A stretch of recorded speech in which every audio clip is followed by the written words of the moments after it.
Good morning प्यारे बच्चों। आज का जो अपना टॉपिक है वो है ओम का नियम। आपका हार्दिक स्वागत है आर्यन मॉडल स्कूल रिंगस की ऑनलाइन फिजिक्स क्लासेस में।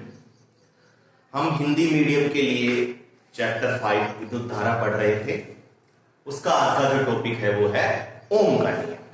ठीक है, ओम का नियम बेटा आप 10वीं क्लास में भी पढ़ चुके हैं। ठीक है, तो ओम का नियम, ओम नामक वैज्ञानिक ने एक चालक के सिरों पर आरोपित विभवांतर व उसमें प्रवाहित धारा के मध्य एक नियम दिया था जिसे हम क्या कहते हैं, ओम का नियम कहते हैं। मैंने क्या बोला, ओम नामक वैज्ञानिक ने किसी चालक पर आरोपित विभवांतर व उसमें प्रवाहित धारा के बीच में एक नियम दिया था जिसे हम क्या कहते हैं, ओम का नियम कहते हैं। ओम के नियमानुसार यदि चालक की भौतिक अवस्थाएं जैसे ताप, दाब, लंबाई, क्षेत्रफल आदि स्थिर हो, मैंने क्या बोला, चालक की भौतिक अवस्थाएं ताप, दाब, लंबाई, क्षेत्रफल, मतलब ऐसा नहीं है कि आपके पास, क्योंकि जो आपका प्रतिरोध होता है वो ताप के कारण परिवर्तित हो जाएगा। अगर आपका प्रतिरोध होगा वो चालक की लंबाई में परिवर्तन कर देंगे तो भी परिवर्तित हो जाएगा। चालक के आप उसके क्षेत्रफल में परिवर्तित कर देंगे तो भी परिवर्तित हो जाएगा। तो कहीं ना कहीं मैंने क्या बोला कि चालक की भौतिक अवस्थाएं ताप, दाब, लंबाई व क्षेत्रफल आदि स्थिर हो तो चालक के सिरों पर लगाया गया विभवांतर उसमें प्रवाहित धारा के समानुपाती होता है। क्या बोला मैंने, यदि चालक की भौतिक अवस्थाएं जैसे ताप, दाब, लंबाई, क्षेत्रफल आदि स्थिर हो तो चालक के सिरों पर लगाया गया विभवांतर चालक में प्रवाहित धारा के समानुपाती होता है। आपको पता है कि धारा को हम I से शो करते हैं और विभवांतर को हम V से दर्शाते हैं। ठीक है, तो कहीं ना कहीं आपके पास जो विभवांतर होगा वो धारा के समानुपाती होगा, तो V समानुपाती I। क्या, V समानुपाती I। देखो वही चीज मैंने लिखी है, ओम का नियम। ओम के नियम अनुसार यदि किसी चालक की भौतिक अवस्थाएं जैसे ताप, दाब, लंबाई, क्षेत्रफल आदि को स्थिर रखा जाए तो चालक में प्रवाहित धारा उसके सिरों पर लगाए गए विभवांतर के समानुपाती होती है। यही बताया था मैंने। तो V समानुपाती I, और जब भी हम समानुपाती को हटा बराबर में बदलते हैं तो क्या आता है, अपने पास एक स्थिरांक आता है। तो जैसे ही समानुपाती को हमने बराबर में बदला तो यहाँ एक स्थिरांक आया R। ठीक हो, इसको बोलते हैं समानुपाती स्थिरांक। और वैसे क्या बोलते हैं, क्या होता है, ये चालक का प्रतिरोध होता है। इसके बारे में भी हम आपको पढ़ाएंगे। क्या बोला, ये R क्या था, समानुपाती स्थिरांक जिसे चालक का प्रतिरोध बोलते हैं। तो कहीं ना कहीं आपके पास आ गया V बराबर RI। R का मान निकालना चाहें तो हमारे पास क्या आएगा, V/I। ठीक है, यहाँ R चालक का प्रतिरोध, V चालक पर लगाया गया विभवांतर, I चालक में प्रवाहित धारा आपके पास। ठीक है, अब प्रतिरोध का मात्रक निकालना चाहें तो V का मात्रक क्या होता है आपके पास में, वोल्ट, और I का मात्रक क्या होता है, एम्पियर। तो एक आपके पास क्या हो गया, वोल्ट/एम्पियर। दूसरा इसका SI मात्रक होता है, वो क्या होता है, ओम, जिसको इस प्रतीक चिन्ह से दर्शाते हैं आपके पास।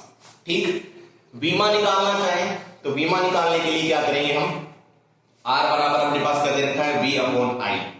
V का फॉर्मूला हम जानते हैं क्या होता है, W/Q। जानते हैं ना, विभवांतर का 3rd चैप्टर में पढ़ा था। फॉर्मूला क्या होता है, जो विभवांतर होता है वो क्या होता है, कार्य बटा आवेश। तो W/Q, और साथ में क्या है आपके पास, I तो है, ये I। तो W का फॉर्मूला जानते हैं, कार्य का V में सूत्र क्या होता है आपके पास, m1L2T-2। ठीक है, और आवेश का V में सूत्र क्या होता है, 8T, और I का V में सूत्र होता है 8। तो ये क्या हो गया, A²T। तो ये ऊपर जाएगा तो क्या हो जाएगा, m1L2T-3A-2। ये भी इंपॉर्टेंट चीज है, एक बार प्रतिरोध का V में सूत्र पूछा गया था। तो क्या होगा, m1L2T-3 और A-2 आपके पास। कोई दिक्कत? अब हम यहां से 1 ओम की परिभाषा भी लिख सकते हैं। यदि V का मान 1 वोल्ट कर दें और I का मान 1 एम्पियर कर दें तो R का मान कितना आ जाएगा आपके पास 1 ओम आ जाएगा। मैंने क्या बोला, यदि V का मान 1 वोल्ट कर दें और I का मान 1 एम्पियर कर दें तो R का मान कितना आ जाएगा 1 ओम आ जाएगा। तो परिभाषा क्या बनेगी अपने पास, यदि किसी चालक के सिरों पर लगाया गया विभवांतर का मान कितना हो 1 वोल्ट हो तथा उस विभवांतर के कारण प्रवाहित धारा कितनी हो 1 एम्पियर हो तो उस चालक का प्रतिरोध किसके बराबर होगा आपके पास 1 ओम के बराबर होगा। क्या बोला मैंने, यदि किसी चालक में 1 वोल्ट विभवांतर उसके सिरों पर आरोपित किया जाए तो उसमें 1 एम्पियर धारा प्रवाहित हो तो आपके पास उस चालक का प्रतिरोध कितना होगा आपके पास 1 ओम के बराबर होगा। वही चीज में लिखिए, यदि किसी चालक के सिरों पर 1 वोल्ट का विभवांतर लगाने पर चालक में प्रवाहित धारा 1 एम्पियर हो तो चालक का प्रतिरोध कितना होगा आपके पास में 1 ओम होगा। आसान सी चीज थी अब तक जो भी कुछ था। कहीं ना कहीं V समानुपाती I है तो हम V और I में अगर अपन ग्राफ बनाना चाहेंगे तो जैसे जैसे आपके पास V का मान बढ़ेगा वैसे वैसे आपके पास किसका मान बढ़ेगा I का मान बढ़ेगा। तो V और I में हम ग्राफ खींचेंगे तो अपने पास क्या आएगी, एक सीधी लाइन आएगी। V और I में हमने ग्राफ खींचा तो अपने पास क्या आई, एक सीधी लाइन आई। ठीक, इस जो ग्राफ में ये जो सीधी लाइन आई, इस सीधी लाइन की ढलान होगी वो आपके पास इस चालक के प्रतिरोध को क्या करेगी, शो करेगी, दर्शाएगी। ठीक है, मैंने क्या बोला, इस जो आपके पास रेखा की ढलान होगी वो आपके पास क्या दर्शाएगी, इस चालक के प्रतिरोध को दर्शाएगी। तो ढलान कैसे निकालते हैं, उसका फॉर्मूला फर्स्ट ग्राफ के लिए पढ़े, tan थीटा होता है। और tan थीटा बराबर क्या होता है, y अपॉन में x। क्या होता है, y अपॉन में x। ठीक है, तो tan थीटा क्या होगा, y अपॉन y एक्सिस पे क्या है अपने पास विभवांतर V और x एक्सिस पे अपने पास क्या है, करंट I। तो V अपॉन I किसके बराबर था, R के बराबर था। तो tan थीटा किसके बराबर हो गया आपके पास, V अपॉन I R के बराबर हो गया। तो कहीं ना कहीं अगर थीटा का मान बढ़ेगा तो tan थीटा का मान भी बढ़ेगा और tan थीटा का मान बढ़ेगा तो कहीं ना कहीं किसका मान बढ़ेगा, प्रतिरोध का मान बढ़ेगा। बात समझ में आ रही है ना, मैंने क्या बोला, अगर आपके पास थीटा का मान बढ़ेगा तो आपके पास tan थीटा का मान बढ़ेगा और tan थीटा का मान बढ़ेगा तो प्रतिरोध का मान बढ़ेगा, क्योंकि tan थीटा किसके बराबर है आपके पास, R के बराबर है। ठीक है, अब इस ग्राफ में देखो ये वाला जो एंगल बन रहा है वो कितना बन रहा है, पहले वाला एंगल जो R1 जो एंगल बना रहा है वो कितना बना रहा है, θ2, और R2 कितना एंगल बना रहा है, सॉरी R1 जो एंगल बना रहा है θ1 और R2 जो एंगल बना रहा है वो θ2 बना रहा है आपके पास।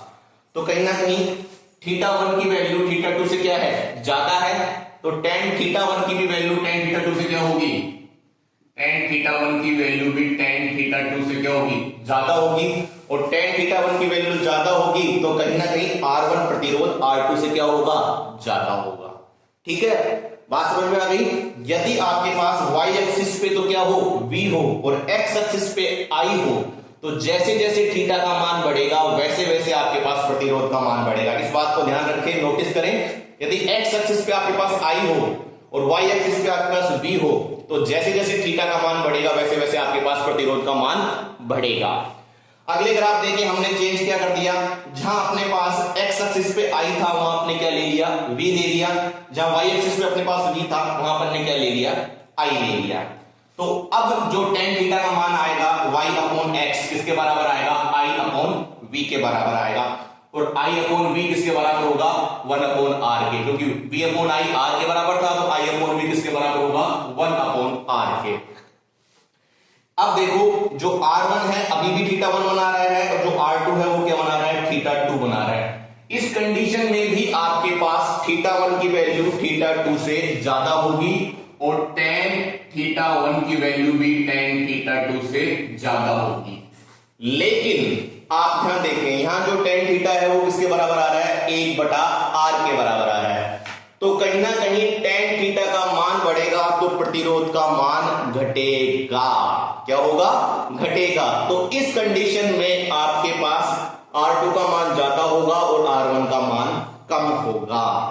तो इस बात का ध्यान रखें, यदि आपके पास x एक्सिस पे आपके पास I है और y एक्सिस पे आपके पास V है तो थीटा का मान बढ़ेगा तो प्रतिरोध का मान भी बढ़ेगा। इसके विपरीत यदि आपके पास x एक्सिस पे v है और y एक्सिस पे I है तो थीटा का मान बढ़ेगा तो प्रतिरोध का मान घटेगा। ठीक है, आप इसका एक स्क्रीनशॉट ले लीजिए। बात समझ में आ गई होगी।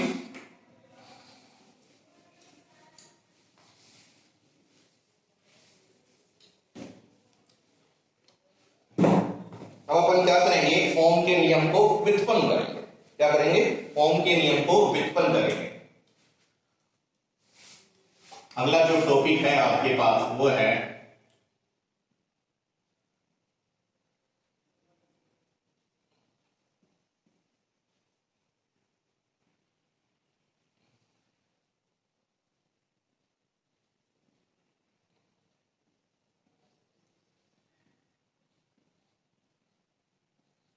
ओम के नियम की व्युत्पत्ति। क्या है, ओम के नियम की व्युत्पत्ति। ठीक है बेटा, यहां आपको देखो 3 चीजें ध्यान रखनी पड़ेगी। आपको एक सूत्र ध्यान होगा, क्या कि आपके पास जो एक सूत्र था rho equals to R A upon में एल।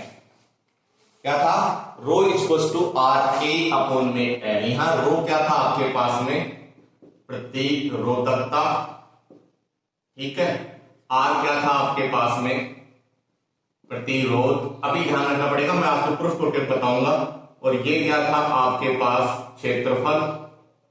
और एल क्या था आपके पास, लंबाई। तो ये अपने पास प्रतिरोध का एक प्रतिरोधकता का सूत्र होता है, रो बराबर आर ए अपॉन में एल। ठीक है, इसको ध्यान रखेंगे आप। देखो आपको ध्यान हो, हमने जो विद्युत धारा और अपवहन वेग में एक संबंध पढ़ा था। क्या पढ़ा था कि आपके पास हमने विद्युत धारा और अपवहन वेग में एक संबंध पढ़ा था।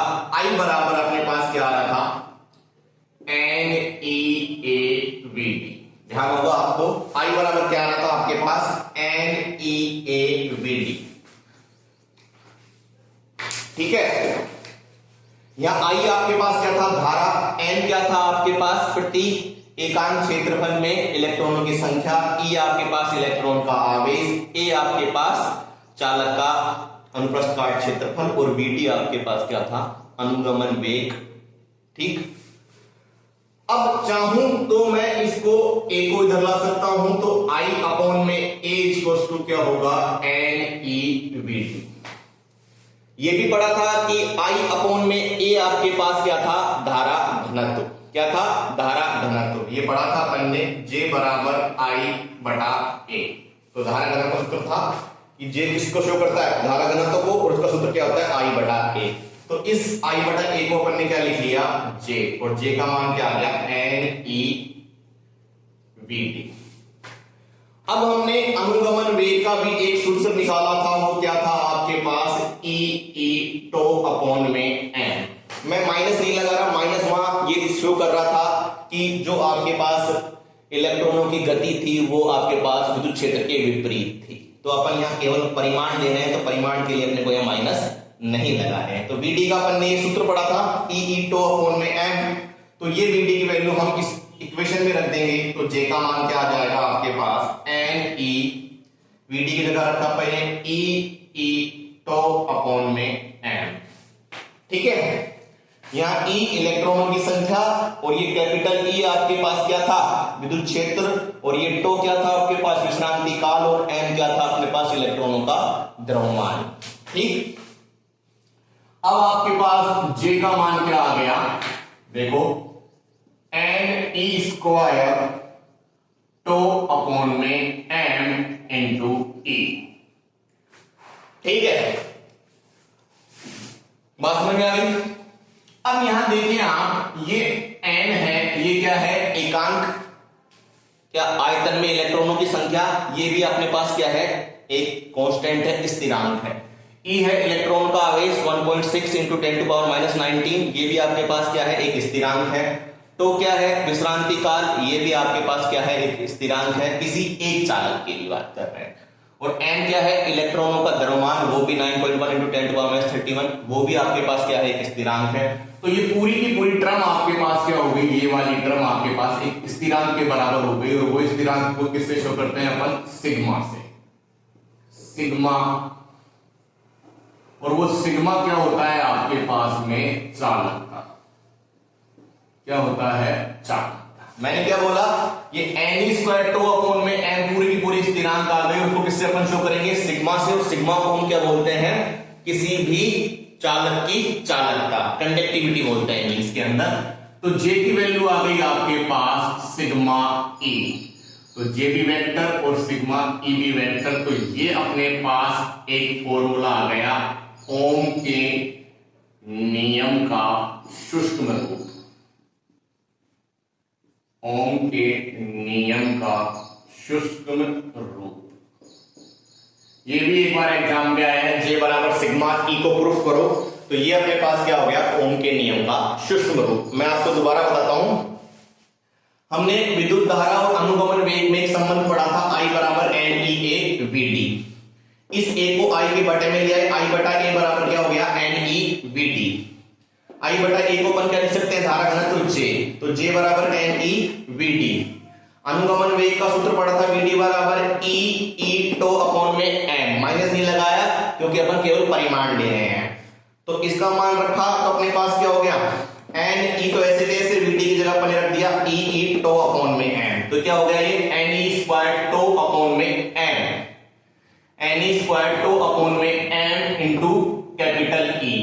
यहाँ एन भी स्थिरांक है, ई भी स्थिरांक है, टो भी स्थिरांक है, एम भी स्थिरांक है, तो ये पूरी की पूरी जो टर्म होगी N E square tau upon M, एक स्थिरांक किसके बराबर होगी? सिग्मा को। इस स्थिरांक को अपन ने किसके बराबर ले लिया? सिग्मा के बराबर। और यहाँ सिग्मा किसको शो कर रही है? आपके पास चालकता को।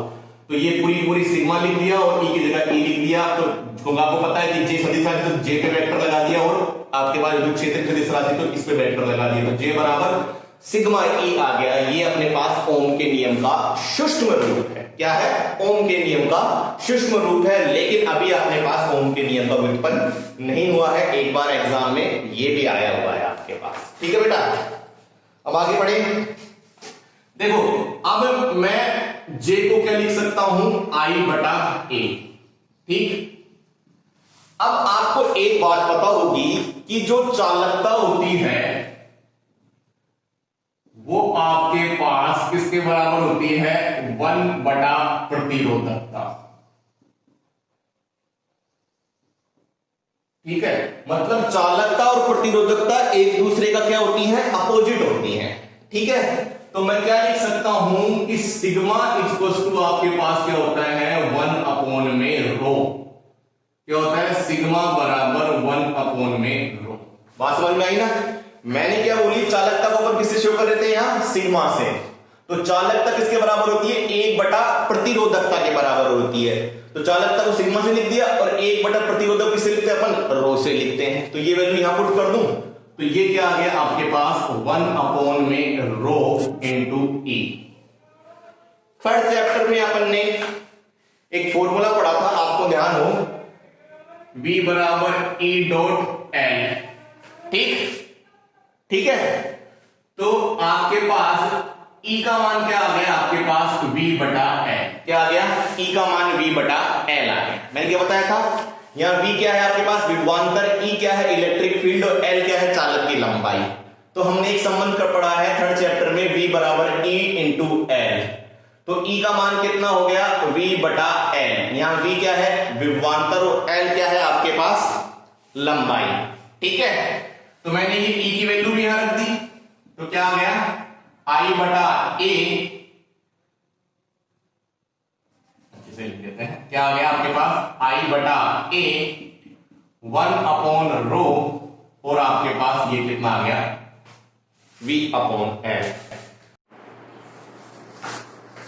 तो ये आ गया I बटा A बराबर 1 बटा रो इंटू V बटा एल। अब क्या करेंगे? इसको हम वज्र गुणा कर देंगे। तो ये रो एल को तो हम ले गए ऊपर, बटा में ए ऐसे के ऐसे, और ये आई इससे गुणा है, बराबर क्या आ गया? V आ गया। ठीक है बेटा, अब आप देखें, हमने आपको एक प्रतिरोधकता का सूत्र बताया था, रो बराबर आर ए बटा एल। ये आपने 10वीं क्लास में पढ़ा है, अभी मैं इसको पढ़ाऊंगा अभी। तो रो बराबर आर ए बटा एल। अगर मैं आर का मान निकाल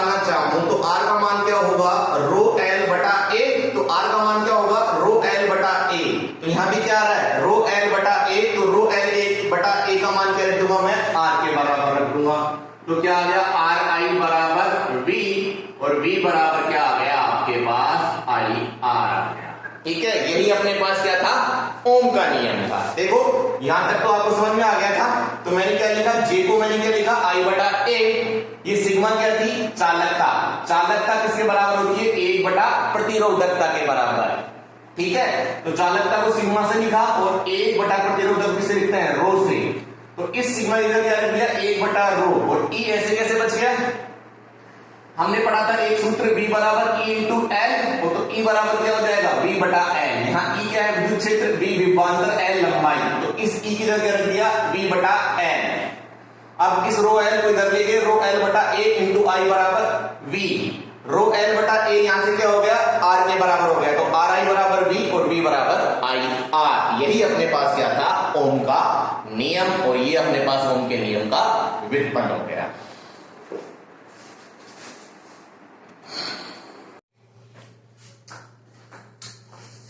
प्यारे बच्चों, जो अगला अपने पास टॉपिक है वो है प्रतिरोध व प्रतिरोधकता। क्या, प्रतिरोध व प्रतिरोधकता, इंग्लिश में बोलते हैं रेजिस्टेंस एंड रेजिस्टिविटी। प्रतिरोध को रेजिस्टेंस बोलते हैं और प्रतिरोधकता को रेजिस्टिविटी बोलते हैं आपके पास। ठीक है, आपको 10वीं क्लास में भी बताया गया होगा कि प्रतिरोध क्या होता है। ठीक है, कि धारा के मार्ग में रुकावट, विद्युत धारा के मार्ग में रुकावट या विद्युत धारा के प्रभाव में अवरोध आपके पास क्या कहलाता है, प्रतिरोध कहलाता है। मतलब जैसे अपन चल रहे हैं गाड़ी से और एकदम से स्पीड ब्रेकर आ गया, तो अपने गाड़ी की स्पीड क्या करनी पड़ती है, कम करनी पड़ती है। वो गाड़ी की स्पीड को क्या कर देता है, कम कर देता है। कौन, स्पीड ब्रेकर, अवरोधक। ठीक है, तो इसी प्रकार आपके पास ये क्या करता है, प्रतिरोध, जो आपके पास मुक्त इलेक्ट्रॉन है, मुक्त इलेक्ट्रॉनों के प्रवाह से आपके पास क्या होती है, विद्युत धारा बहती है। तो जितने तेजी से मुक्त इलेक्ट्रॉन बहेंगे उतनी ज्यादा विद्युत धारा प्रवाहित होगी। तो अपने पास क्या करेगा, प्रतिरोध क्या करेगा, उन इलेक्ट्रॉनों के मार्ग में बाधा उत्पन्न कर देगा। तो उनका जो आपके पास है जो स्पीड है वो कैसी हो जाएगी, कम हो जाएगी, और स्पीड कम हो गई तो आपके पास क्या हो जाएगा, करंट भी कम हो जाएगा। ठीक है, ठीक। तो कहीं ना कहीं आपके पास किसी भी चालक के में विद्युत धारा के मार्ग में अवरोधक क्या होता है, आपके पास प्रतिरोध होता है। देखो, किसी चालक का वह गुण जो चालक में विद्युत धारा के प्रवाह में अवरोध उत्पन्न करता है, प्रतिरोध कहलाता है। बात समझ में आ गई। किसी भी चालक में विद्युत धारा के प्रवाह में अवरोध उत्पन्न करेगा, वो अपने पास क्या कहलाएगा, प्रतिरोध कहलाएगा। बात समझ में आ गई। अब इसका अपन कारण खोजने जा रहे हैं, वो देखते हैं आप क्या है। ये अपने पास क्या है, एक चालक है। ठीक, चालक है, इसकी लंबाई मान लो अपने पास L है, और ये इसका आपके पास अनुप्रस्थ का क्षेत्रफल क्या है, इसका A है। अब जैसे ही चालक में अपने पास क्या होते हैं, कहीं ना कहीं आपके पास बहुत ज्यादा मात्रा में मुक्त इलेक्ट्रॉन होते हैं, लेकिन कुछ ना कुछ आपके पास इलेक्ट्रॉन होंगे तो कुछ ना कुछ धनात्मक आवेश भी तो होंगे। अरे ज्यादा मात्रा में मुक्त इलेक्ट्रॉन है तो कुछ ना कुछ मात्रा में आपके पास धनात्मक आवेश भी तो होंगे। सपोज करो 80 मुक्त इलेक्ट्रॉन है तो कहीं ना कहीं आपके पास क्या होंगे, 20 पॉजिटिव आवेश भी तो होंगे, धनात्मक आवेश भी तो होंगे। तो देखो ये आपके पास क्या है, मुक्त इलेक्ट्रॉन है, तो कुछ ना कुछ आपके पास इसके अंदर भी क्या है, एक धनात्मक आवेश भी है। अब जैसे ही हमने इस चालक को क्या किया, बैटरी से कनेक्ट किया, तो ये बैटरी का प्लस और ये बैटरी का माइनस, तो सारे के सारे इलेक्ट्रॉन आपके पास कहां आएंगे, प्लस की तरफ आएंगे। तो ये एंड क्या बन जाएगा, बैटरी प्लस के कारण ये एंड प्लस बन जाएगा, और ये वाला एंड चालक का क्या बन जाएगा, माइनस। तो सारे के सारे इलेक्ट्रॉन आपके पास, सपोज करो P मान लो इस एंड को, इसको Q मान लो, तो सारे के सारे इलेक्ट्रॉन इस Q सिरे से P सिरे की तरफ भागेंगे, क्योंकि P सिरा आपके पास क्या है, प्लस है। ठीक है, तो कहीं ना कहीं ये इलेक्ट्रॉन Q से P की तरफ आएंगे, तो इनके रास्ते में क्या आएंगे, ये प्लस आएंगे, और ये प्लस से क्या हो जाएंगे, टकराएंगे। क्या होंगे, टकराएंगे, और ये कहीं ना कहीं आगे इलेक्ट्रॉन है उनसे भी टकराएंगे। तो कहीं ना कहीं इन इलेक्ट्रॉनों के मार्ग में क्या उत्पन्न हो गए, अवरोध उत्पन्न हो गया। सपोज करो ये इलेक्ट्रॉन यहां से कितने में पहुंच रहा था, 5 सेकंड में पहुंच रहा था, लेकिन जब ये इससे टकराएगा तो ये इसका सीधा सीधा मार्ग होगा, वो क्या हो जाएगा, डिस्टर्ब हो जाएगा। तो इसको 5 की बजाय कितने सेकंड लगेंगे पहुंचने में, 6 सेकंड लगेंगे, और 6 सेकंड लगेंगे तो यही अपने पास क्या हो गया, प्रतिरोध हो गया। बात समझ में आई ना? दोबारा समझो। देखो मैंने क्या बोला, इसमें चालक में मुक्त इलेक्ट्रॉनों के साथ साथ क्या है, कुछ ना कुछ धनात्मक आवेश की है। जैसे ही हमने बैटरी लगाई तो ये सिरा प्लस, ये सिरा माइनस, तो ये वाला सिरा प्लस बन गया और चालक का ये वाला सिरा माइनस बन गया। तो ये इलेक्ट्रॉन तेजी से कहां आएंगे, प्लस की तरफ आएंगे। तो तेजी से प्लस की तरफ आएंगे तो आपके पास क्या होगा, ये कहां टकराएंगे, कहीं ना कहीं इन प्लस आवेश से टकराएंगे। प्लस आवेश से टकराएंगे तो प्लस आवेश कहीं ना कहीं को आकर्षित करेगा, और आकर्षित करेगा तो कहीं ना कहीं इनकी गति क्या हो जाएगी, कम हो जाएगी, या फिर क्या आ जाएगी, अवरोध उत्पन्न हो जाएगा गति में। तो यही गति में उत्पन्न अवरोध किसके बराबर होगा, आपके पास प्रतिरोध के बराबर होगा। बात समझ में आ गई ना? ठीक है। तो क्या हो गया, चालक में उपस्थित मुक्त इलेक्ट्रॉनों के संगठन के कारण उनके मार्ग में अवरोध होता है। क्या होता है कि चालक में उपस्थित मुक्त इलेक्ट्रॉन है, ये अपने पास क्या कर रहे हैं, प्लस से भी टक्कर कर रहे हैं, और बचे हुए इलेक्ट्रॉन है उनसे भी टक्कर कर रहे हैं, जिनके कारण इनका मार्ग क्या हो रहा है, अवरुद्ध होता है। इनके मार्ग में क्या उत्पन्न हो रहा है, अवरोध उत्पन्न हो रहा है। उस अवरोध को अपन क्या बोलते हैं, प्रतिरोध बोलते हैं। कि मार्ग में उत्पन्न बाधा ही अपने पास क्या बोलते हैं, प्रतिरोध बोलते हैं। बात समझ में आ गई? ठीक है। अब अपन प्रतिरोध की निर्भरता याद करेंगे बेटा, कि प्रतिरोध किस किस पर निर्भर करता है। अब आप देखो कि अगर हम इस चालक की लंबाई बढ़ा दें, सपोज करो ये चालक की लंबाई हमने बढ़ा दी, तो चालक की लंबाई बढ़ा दी तो कहीं ना कहीं मुक्त इलेक्ट्रॉन भी बढ़ गए और कहीं ना कहीं प्लस आवेश भी बढ़ गए। ठीक है, ठीक। तो जैसे जैसे ये इलेक्ट्रॉन इस प्लस की तरफ आएंगे, अपन ने बैटरी लगाई प्लस ये माइनस, तो जैसे जैसे इलेक्ट्रॉन इसके अंदर आएंगे तो अब टकरों की संख्या में क्या होगी, वृद्धि होगी। और टकरों की संख्या में वृद्धि होगी तो ये पहले 6 सेकंड में पहुंच रहा था, अब कितने सेकंड में पहुंचेगा, 8 सेकंड में पहुंचेगा। इस बात को उस तरह समझो कि आपके पास एक रोड है, रोड पे आपके पास स्पीड ब्रेकर है 2। ठीक है, अब हमने 2 किलोमीटर में 2 स्पीड ब्रेकर हैं। अब हमने उस रोड की लंबाई 4 किलोमीटर कर दी, तो 4 किलोमीटर में स्पीड ब्रेकर कितने हो गए, 4 होंगे। तो पहले आपको सपोज करो 2 किलोमीटर जाने में अगर आपको आधा घंटा लग रहा था, ठीक है, तो अब आपको 4 किलोमीटर जाने में कितना लगेगा, 1 घंटा लगेगा। तो कहने का मतलब जितनी ज्यादा तार की लंबाई बढ़ा देंगे तो तार की लंबाई बढ़ते ही टकरों की संख्या में वृद्धि होगी, और टकरों की संख्या में वृद्धि होगी तो मार्ग में अवरोध जो उत्पन्न हो रहे थे वो भी ज्यादा होंगे, और जितने मार्ग में अवरोध उत्पन्न होंगे उतना ही आपके पास क्या बढ़ेगा, प्रतिरोध बढ़ेगा। तो कहीं ना कहीं मैं कह सकता हूं कि जो प्रतिरोध है वो चालक की लंबाई के समानुपाती है। बात समझ में आ गई? मैंने क्या बोला कि जैसे अपन ने चालक की लंबाई बढ़ाई तो चालक की लंबाई बढ़ते ही अपने पास क्या हो गई, इलेक्ट्रॉन बढ़ गए। इलेक्ट्रॉन बढ़ गए तो कहीं ना कहीं प्लस आवेश बढ़ गए, तो टक्करों की संख्या में क्या हो गई, वृद्धि हो गई। और चक्रों की संख्या में वृद्धि हो गई तो कहीं ना कहीं अवरोधक भी बढ़ गए, अवरोध बढ़ गए तो आपके पास प्रतिरोध भी क्या होगा, बढ़ गया। ठीक। दूसरी बात देखो इसके अंदर ही आप कि यदि हमने अब क्या बढ़ी, लंबाई तो उतनी रखी हमने, इस चालक का हमने क्या बढ़ा दी, मोटाई बढ़ा दी, इसका क्या बढ़ा दिया हमने, अनुप्रस्थ काट क्षेत्रफल बढ़ा दिया। अब देखो अनुप्रस्थ काट क्षेत्रफल बढ़ा दिया तो ये लंबाई तो इतनी है और अपन ने अनुप्रस्थ काट क्षेत्रफल बना दिया। अब देखो इसका अनुप्रस्थ काट क्षेत्रफल बढ़ा दिया तो आपके पास जो इलेक्ट्रॉन पहले पास पास थे, अब ये इलेक्ट्रॉन क्या हो गए, दूर दूर हो गए। ठीक है, इलेक्ट्रॉन क्या हो गए, दूर दूर हो गए, क्योंकि ये चालक का अपन ने क्या बढ़ा दिया, इसका एरिया बढ़ा दिया, तो ये इलेक्ट्रॉन के बीच का डिफरेंस बढ़ गया। तो जैसे जैसे इलेक्ट्रॉन के बीच का स्पेस बढ़ गया तो इनको जाने के लिए रास्ता क्या हो गया, चौड़ा हो गया, और रास्ता चौड़ा हो गया तो कहीं ना कहीं अवरोध क्या हो जाएंगे, कम हो जाएंगे। ठीक है, ये उस तरह है जैसे आपके पास एक सकड़ी सड़क है, एक सकड़ी सड़क है, उसमें आपके पास क्या है, ट्रैफिक है। तो सकड़ी सड़क में ट्रैफिक है तो आपको जाने में ज्यादा समय लगेगा। अगर उसी सड़क को अपन क्या कर दें, डबल कर दें, तो आपके पास जाने में आपको क्या लगेगा, कम समय लगेगा, लगेगा नहीं लगेगा। ठीक है, क्योंकि अब ये इलेक्ट्रॉनों को इनके मार्ग में बाधा तो क्या रहेगी, आपके पास नंबर ऑफ इलेक्ट्रॉन तो उतने ही रहे, लेकिन ये क्या बढ़ा दिया अपन ने, इसका अनुप्रस्थ काट क्षेत्रफल बढ़ा दिया, तो इन इलेक्ट्रॉनों को अपने जाने में क्या हो गई, आसानी हो गई, रास्ता इनको क्या मिलने लग गया, ज्यादा मिलने लग गया, ये एक दूसरे से क्या हो गए, दूर हो गए कहीं ना कहीं। वही बात है कि आपके पास अगर सकड़ी सड़क होगी तो जाने में ज्यादा टाइम लगेगा, और आपके पास चौड़ी सड़क होगी तो आपके पास ट्रैफिक का लोड ज्यादा होते हुए भी आपको टाइम कम लगेगा। ठीक है, एक सकड़ी सड़क है, उस पे अगर 5 वाहन चल रहे हैं तो आपको ज्यादा टाइम चलेगा, और एक चौड़ी सड़क है उस पे 5 वाहन चल रहे हैं तो आपको जाने में कम टाइम लगेगा। तो कहीं ना कहीं जैसे ही अपन ने इस चालक का अनुप्रस्थ का क्षेत्रफल बढ़ा दिया तो क्या हो जाएगा, आपके पास इसका जो प्रतिरोध है वो क्या हो जाएगा, कम हो जाएगा। बात समझ में आ गई? ठीक है, तो कहीं ना कहीं आपके पास जो चालक का प्रतिरोध है लंबाई के समानुपाती और प्रतिरोध के व्यक्रमानुपाती होता है। चालक की लंबाई बढ़ेगी तो प्रतिरोध बढ़ेगा, और चालक की मोटाई बढ़ेगी, चालक का आपके पास अनुप्रस्थ का क्षेत्रफल बढ़ेगा तो प्रतिरोध घटेगा।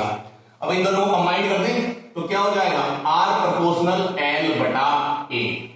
ठीक है, जब भी इस समानुपाती को हटाते हैं तो क्या बराबर में चेंज करेंगे तो अपने पास क्या आता है, एक क्या आता है, स्थिरांक आता है। तो वो स्थिरांक आपके पास क्या हो गया, रो, और यहां ये रो क्या है आपके पास में, प्रतिरोधकता। ये रो क्या है आपके पास में, प्रतिरोधकता। बात समझ में आ गई क्या? यही तो फॉर्मूला यूज किया था। और प्रतिरोधकता का मान निकालना चाहें तो अपने पास क्या हो गया, RA बटा L। ये A इधर चला गया, L नीचे आ गया, तो ये अपने पास इसका सूत्र हो गया प्रतिरोधकता का। ठीक, बात समझ में आई? ये जो स्थिरांक आया था समानुपाती को क्या बोलते हैं, रो, और रो अपने पास क्या होती है, प्रतिरोधकता। तो रो का सूत्र क्या हो गया, RA बटा L। यही सूत्र मैंने आपको यूज किया था, मैंने आपको बताया था आएगा। तो अब अपन क्या कर सकते हैं, प्रतिरोधकता की परिभाषा भी निकाल सकते हैं। सपोज करो यदि A का मान 1 मीटर स्क्वायर हो और L का मान 1 मीटर हो तो रो का मान किसके बराबर आ जाएगा, R के बराबर आ जाएगा। यदि इस A का मान 1 मीटर स्क्वायर और L का मान 1 मीटर हो तो 1 से 1 कट जाएगा, तो रो बराबर किसके बराबर आ जाएगा, R के बराबर आ जाएगा। तो यहां से एक प्रतिरोधकता की परिभाषा हो गई।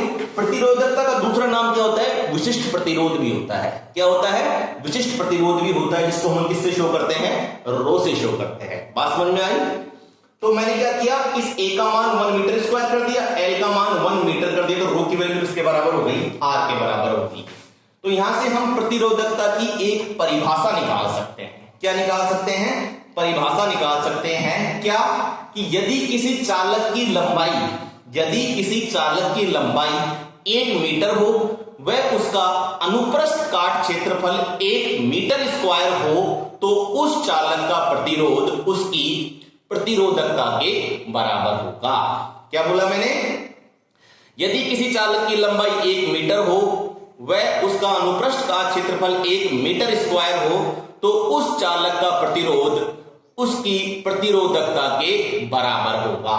ठीक है बेटा, प्रतिरोधकता का V में सूत्र निकाल सकते हैं अपन और बीमा निकाल सकते हैं। तो देखो R की बीमा क्या, ओम, और A की बीमा मात्रक।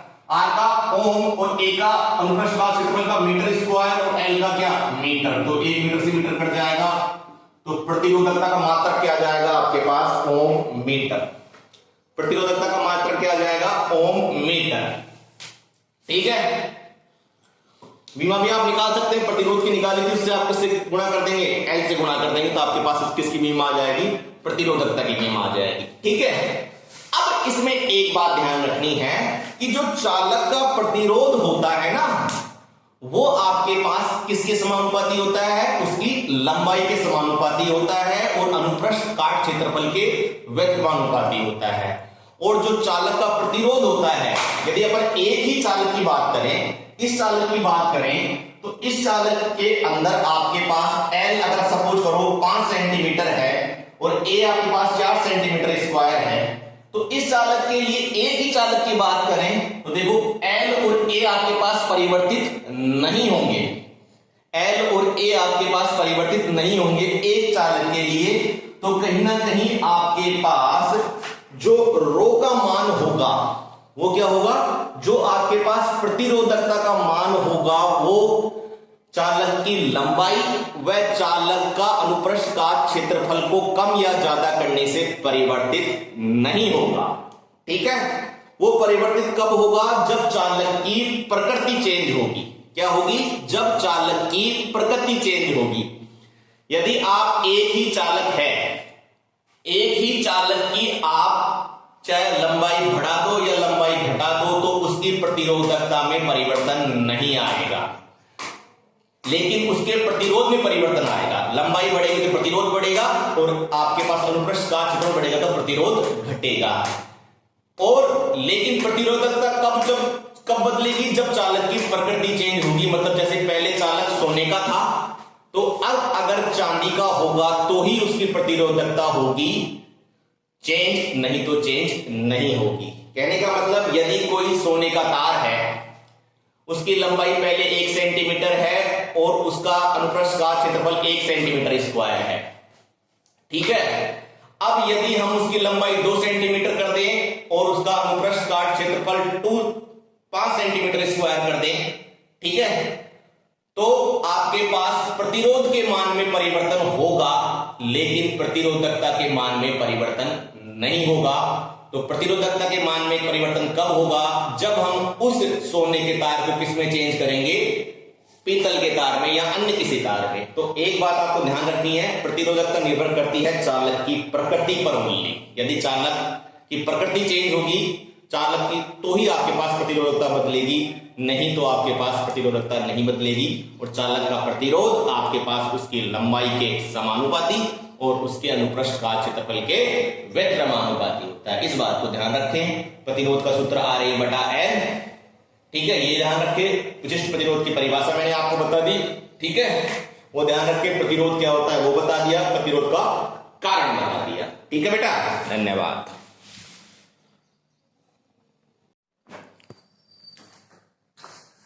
प्यारे बच्चों, जो अगला टॉपिक है आपके बीच वो है ओमीय प्रतिरोध या फिर ओमीय युक्तियां। ओमीय युक्तियां या ओमीय प्रतिरोध ऐसे प्रतिरोध या युक्तियां होती हैं जो आपके पास ओम के नियम का पालन करते हैं। मतलब जो ओमीय युक्तियां या ओमीय प्रतिरोध वो होंगे जो ओम के नियम का पालन करेंगे, वह जिनके लिए हम विभवांतर व धारा के मध्य ग्राफ खींचेंगे तो वो ग्राफ अपने पास कैसी आएगी? एक सरल रेखा आएगी। या फिर बोल सकते हैं इनके लिए VI ग्राफ आपके पास क्या होगा? एक सरल रेखा होगी, ठीक है। देखें, वे प्रतिरोध जो ओम के नियम का पालन करते हैं ओमीय प्रतिरोध कहलाते हैं। ओमीय प्रतिरोध व युक्तियों के लिए विभव तथा धारा के मध्य ग्राफ एक सरल रेखा होता है। मतलब VI ग्राफ कैसा मिलेगा अपने को? एक सरल रेखा मिलेगी। इसका एग्जाम्पल होगा जितने भी आपके पास मेटल हैं, धातुएं हैं, सोना, चांदी, तांबा, ये सब आपके पास किसके एग्जाम्पल होंगे? ओमीय प्रतिरोध व ओमीय युक्तियों के, क्योंकि इनके लिए V और I के बीच में ग्राफ एक सरल रेखा होगी। बात समझ में आई? अगला है आपके पास अनओमीय प्रतिरोध या अनओमीय युक्तियां। जस्ट आपके विपरीत काम है। वो आपके पास ओम के नियम का पालन कर रहे थे, ये आपके पास ओम के नियम का पालन नहीं करेंगे। इनके लिए विभव तथा धारा के मध्य ग्राफ एक सीधी रेखा नहीं मिलेगी, एक सरल रेखा नहीं मिलेगी। वो आपके पास क्या कहलाएंगे? अनओमीय प्रतिरोध कहलाएंगे। वे प्रतिरोध जो ओम के नियम का पालन नहीं करते हैं अनओमीय प्रतिरोध कहलाते हैं। अनओमीय प्रतिरोध व युक्तियों के लिए विभव तथा धारा के मध्य ग्राफ एक सरल रेखा नहीं होती है, ठीक है। इसके एग्जाम्पल होंगे आपके पास जितने भी अर्धचालक होते हैं। अर्धचालक में अपन मान ले ट्रांजिस्टर, डायोड, LED।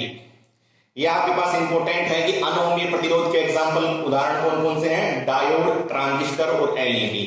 ये देखिए, इनके लिए VI ग्राफ आपके पास एक सरल रेखा नहीं है। देखो यहां बढ़ रहा है, फिर एकदम से बहुत तेजी से बढ़ रहा है। इसके लिए बढ़ेगी ग्राफ, फिर एकदम से बहुत तेजी से बढ़ रहा है।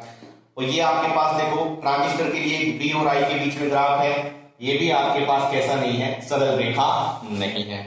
ये ग्राफ आपके पास एग्जाम्पल में आए हुए हैं और एग्जाम्पल भी पूछे गए हैं अनओमीय प्रतिरोध के। तो अनओमीय प्रतिरोध वो होंगे जो ओम के नियम का पालन नहीं करेंगे तथा उनके विभव तथा धारा के मध्य ग्राफ एक सरल रेखा नहीं होगी। उदाहरण इसके डायोड, ट्रांजिस्टर, LED। ग्राफ देखो, डायोड के लिए ग्राफ कैसा बन रहा है? आपके पास सरल रेखा नहीं बन रहा है। इसी तरह ट्रांजिस्टर के लिए भी ग्राफ आपके पास सरल रेखा नहीं बन रहा। कहने का मतलब आपके पास लो वोल्टेज पर सभी प्रतिरोध कैसे होते हैं? ओमीय।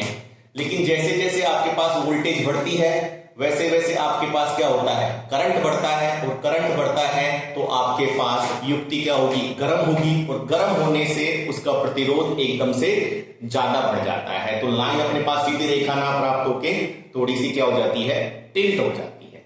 आपको इतना ही ध्यान रखना है, ओम में प्रतिरोध वे प्रतिरोध होंगे जो ओम के नियम का पालन करेंगे तथा V और I के बीच में ग्राफ सरल रेखा होगी। एग्जाम्पल आपके पास जितनी भी धातुएं, सोना, चांदी, तांबा, ग्राफ एक सीधी रेखा V और I के बीच में। अनोमीय प्रतिरोध वो होंगे जो ओम के नियम का पालन नहीं करेंगे तथा V और I के मध्य हमें सरल रेखा प्राप्त नहीं होगी। एग्जाम्पल डायोड, ट्रांजिस्टर और LED। ग्राफ आप देख ही सकते हैं। ठीक है, स्क्रीनशॉट ले ले बेटा इसका।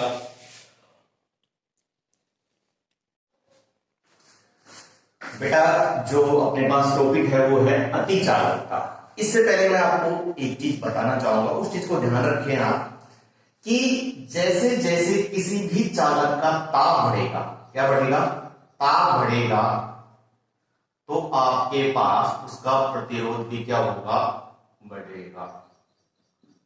क्या बढ़ेगा, प्रतिरोध।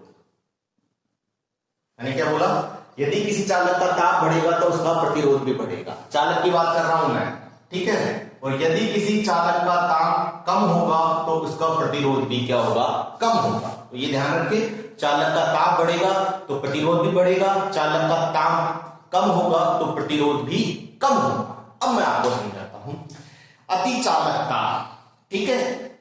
तो ये किसी भी पदार्थ का वह गुण है, ठीक है, एक गुण है किसी पदार्थ का। ये भी अपने पास क्या होते हैं, चालक ही होते हैं। क्या होते हैं, एक प्रकार के चालक ही होते हैं, लेकिन इनमें एक स्पेशल प्रॉपर्टी होती है। तो बात क्या होती है, जो अतिचालक पदार्थ होते हैं वो चालक की तरह प्रतिरोध व तापमान के लिए जो चालक में संबंध होता है उस सामान्य संबंध का पालन नहीं करते। मैंने क्या बोला, अतिचालक पदार्थ ऐसे पदार्थ होते हैं जो तापमान व प्रतिरोध के मध्य जो चालक के लिए संबंध होता है उसका पालन नहीं करते। मतलब चालक के लिए संबंध क्या था कि आपके पास ताप बढ़ रहा है तो प्रतिरोध भी बढ़ रहा है, ताप घट रहा है तो प्रतिरोध भी घट रहा है, उसका पालन नहीं करते हैं। इनमें क्या होता है कि जैसे जैसे शुरू में तो हम ताप कम करते हैं ना, तो आपके पास प्रतिरोध का मान क्या होता है, कम होता जाता है। मैंने क्या बोला, इनके अंदर जैसे जैसे ताप कम कर रहे हैं तो प्रतिरोध का मान कम होता चला जाएगा। लेकिन एक तापमान ऐसा आएगा जिस तापमान पर आपके पास प्रतिरोध तेजी से घटकर क्या हो जाएगा, शून्य हो जाएगा। क्या बोला मैंने, इन पदार्थों के अंदर या इन चालकों के अंदर शुरू में हम जैसे जैसे ताप को कम कर रहे हैं तो वैसे वैसे आपके पास प्रतिरोध का मान कम हो रहा है। लेकिन एक निश्चित ताप पर आपके पास क्या होगा, प्रतिरोध का मान तेजी से घटकर क्या हो जाएगा, शून्य हो जाएगा। क्या हो जाएगा, शून्य हो जाएगा। ऐसे पदार्थ को हम क्या कहेंगे, अतिचालक पदार्थ कहेंगे। और पदार्थों के इस गुण को हम क्या कहेंगे, अतिचालकता कहेंगे। क्या कहेंगे, अतिचालकता कहेंगे। और जिस ताप पर प्रतिरोध एकदम से 0 हो रहा था घटकर, उस ताप को क्या बोलेंगे हम, क्रांतिक ताप या क्रिटिकल टेम्परेचर बोलते हैं। बात समझ में आई मेरे को, मतलब क्रांतिक ताप पर कोई भी चालक आपके पास किसमें चेंज हो जाएगा, अतिचालक में। अतिचालक आपके पास क्या हो गया, अतिचालक, इंग्लिश में बोलते हैं सुपर कंडक्टर, मतलब अच्छा चालक। क्योंकि अच्छा चालक क्यों बन गया, चालक से क्या बन जाता है, क्रांतिक ताप पर ये अच्छा चालक, क्योंकि क्रांतिक ताप पर इसका प्रतिरोध हो गया शून्य। तो आपके जब प्रतिरोध शून्य हो गया तो चालक कैसा हो गया, अच्छा चालक बन गया। ठीक है, तो क्रांतिक ताप ऐसा ताप होगा जिस पर कोई भी चालक से किसी में परिवर्तित हो जाएगा, अतिचालक में परिवर्तित हो जाएगा। बात समझ में आ रही, दोबारा सुने। अतिचालक पदार्थ ऐसे पदार्थ होते हैं जो चालकों के बीच तापमान व प्रतिरोध के बीच संबंध का पालन नहीं करते हैं। ठीक है, पालन कैसे नहीं करते, क्योंकि चालकों में प्रतिरोध का मान बढ़ेगा तो तापमान का मान बढ़ेगा, का मान घटेगा तो तापमान का मान घटेगा। ठीक है, इन पदार्थ में क्या होगा, शुरू में तो हम तापमान का मान कम कर रहे हैं तो प्रतिरोध का मान कम हो रहा है, लेकिन एक निश्चित ताप पर प्रतिरोध का मान घटकर तेजी से शून्य हो जाता है। ऐसे पदार्थों को हम क्या बोलते हैं, अतिचालक पदार्थ बोलते हैं, और पदार्थों के इस गुण को अतिचालकता बोलेंगे। और जिस तापमान पर आपके पास प्रतिरोध घटकर शून्य होगा उस तापमान को क्रांतिक ताप कहते हैं। बात समझ में आ गई। एग्जाम्पल लेंगे इसका अपन, क्या, पारा। अब ये पारे का आप ग्राफ देखें, शुरू में ये देखो एक्स अक्ष पर क्या लिया है हमने, रेजिस्टेंस लिया है, क्या लिया है, प्रतिरोध लिया है, और वाई अक्ष पर हमने क्या लिया है, तापमान केल्विन में लिया है। तो देखो 0, 2, 4, 6, 8, इधर 0, 0.8, 0.60। जैसे जैसे हम तापमान को क्या कर रहे थे, कम कर रहे थे, तो आपके पास प्रतिरोध का मान धीरे धीरे कम हो रहा था। लेकिन एक पर्टिकुलर टेम्परेचर पर आपके पास एक निश्चित ताप पर प्रतिरोध का मान तेजी से घटकर कितना हो गया, आपके पास में 0 हो गया। अब पारे के लिए 4.2 केल्विन पर यह प्रतिरोध खो देता है, वह अच्छा चालक बन जाता है। पारे के लिए 4.2 होता है, वो क्रांतिक ताप कहलाता है। 4.2 केल्विन पर पारे का आपके पास जो प्रतिरोध होता है वो कैसा हो जाता है, शून्य हो जाता है। ये इसका एग्जाम्पल हो गया, किसका, पारे का। पारे में आपके पास क्या होता है, शुरू में प्रतिरोध घटा रहे हैं तो आप शुरू में तापमान घटा रहे हैं तो प्रतिरोध कम हो रहा है, लेकिन 4.2 केल्विन पर आपके पास एकदम से प्रतिरोध क्या हो जाता है, 0 हो जाता है। ये 4.2 केल्विन आपके पास क्या कहलाएगा, क्रांतिक ताप कहलाएगा। इस ताप पर आपके पास ये जो चालक है वो क्या बन गया, अतिचालक बन गया। ठीक है, तो किसने चालक से क्या बन गया, अतिचालक बन गया, क्योंकि इसका प्रतिरोध क्या हो गया, 0 हो गया। ठीक है, देखो पढ़ लो, ये वे चालक पदार्थ होते हैं जो प्रतिरोध व तापमान के बीच सामान्य संबंध का पालन नहीं करते हैं, वही बताया था। कुछ धातुओं में यह पाया जाता है कि शुरू में तो तापमान का मान कम करने पर प्रतिरोध भी धीरे धीरे कम होता है, परंतु एक निश्चित ताप पर प्रतिरोध का मान तेजी से घटकर शून्य हो जाता है। ऐसे पदार्थ को अतिचालक पदार्थ व पदार्थों के इस गुण को अतिचालकता कहते हैं। एक बार एग्जाम में आया हुआ है, ध्यान से पढ़ें। जिस ताप पर यह घटना होती है, जिस ताप पर इसका प्रतिरोध शून्य होता है, उसे पदार्थ का क्रांतिक ताप कहते हैं। पारे का 4.2 केल्विन ताप पर प्रतिरोध क्या हो जाता है, शून्य हो जाता है। ये आपके पास ग्राफ। ठीक है बेटा, थैंक यू ऑल।